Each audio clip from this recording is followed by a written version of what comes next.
Au XIe siècle, la croissance démographique et la paix en Europe occidentale expliquent le développement des villes. Les populations se regroupent dans des lieux favorables à la circulation, dans des ports, près des ponts, à des croisements de routes et également au pied des châteaux forts ou autour des abbayes. On appelle ces villes des bourgs. Les habitants sont les bourgeois.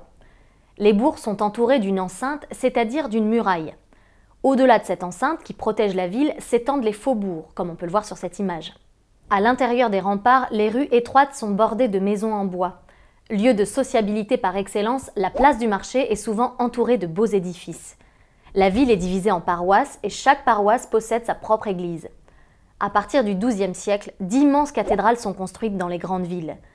Au début du XIVe siècle, environ 20% des Européens vivent dans des villes, mais la plupart d'entre elles ne comptent alors que quelques milliers d'habitants. Cependant, dans cette Europe médiévale se dessinent déjà de grandes villes. Certaines comptent plus de 100 000 habitants. C'est le cas de Venise et Milan dans le nord de l'Italie, ou encore de Bruges en Europe du Nord.